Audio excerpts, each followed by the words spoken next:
You know, when we picture the soldiers of World War II, we think of grown men. But the truth is, some of the absolute bloodiest, most brutal battles of the entire war were fought by kids.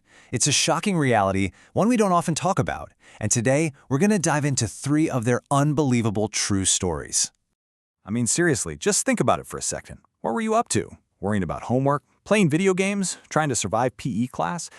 I'm willing to bet that fighting for your life in a massive naval battle probably wasn't on your to-do list. Well, for Calvin Graham, it was.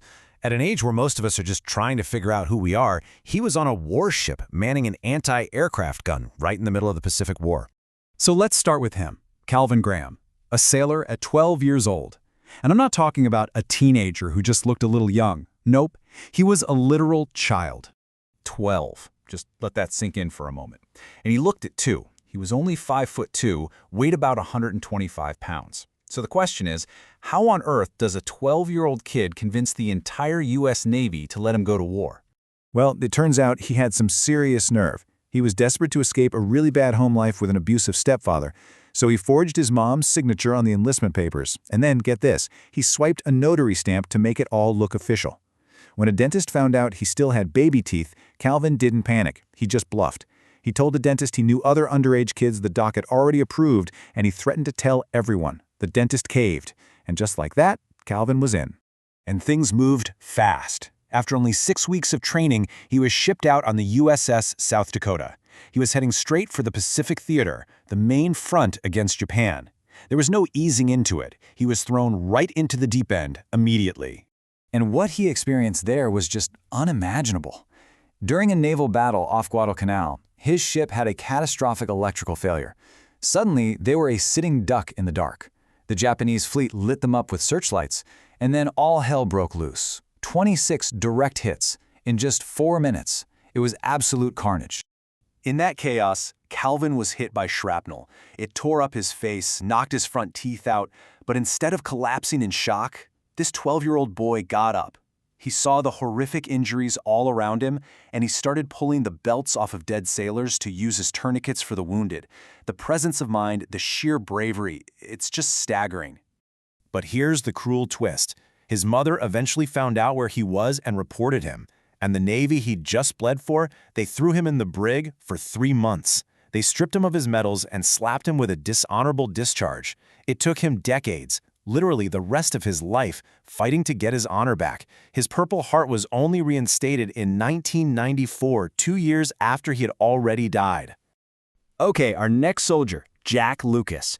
His story is a bit different. He wasn't just running from something, he was running towards the fight with this relentless, almost scary determination. He was just 14 when he enlisted in the Marines. But unlike Calvin, Jack was a big kid for his age. We're talking 5'8" and 180 pounds. He looked the part, and he absolutely used that to his advantage to chase his one and only goal: get into combat. Jack's story is basically a masterclass in breaking every rule possible. He forged his mom's signature, of course. When the Marines saw how capable he was and made him an instructor, he just ditched his post and stowed away on a train to join a unit that was shipping out. When they finally caught up with him in Hawaii and realized he was only 15, they grounded him. So what did he do? He started picking fights constantly, hoping they'd punish him by sending him to the front lines.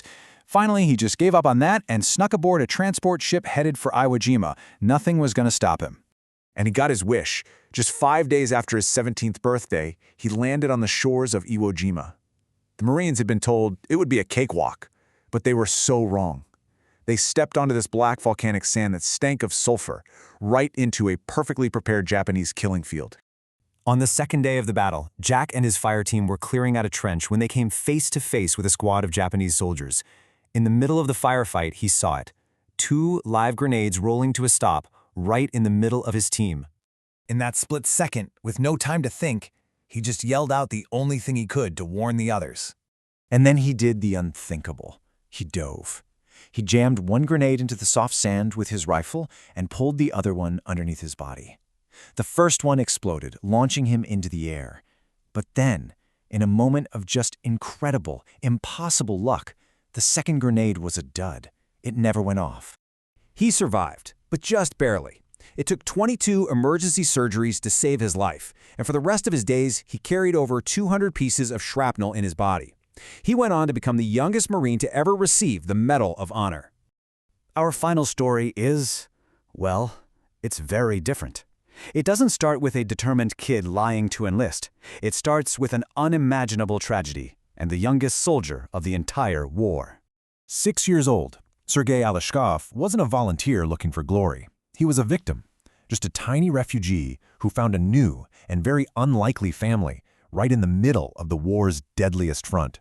His ordeal began when German soldiers executed his mother and older brother right in his village. A neighbor pushed him out a window and just told him to run, and so he fled into the forest, wandering completely alone for days, starving, cold, and terrified until a Soviet scout patrol found him.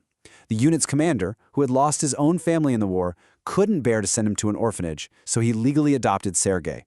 They had a tiny uniform made just for him, and he became known as the son of the regiment. And he wasn't just a mascot.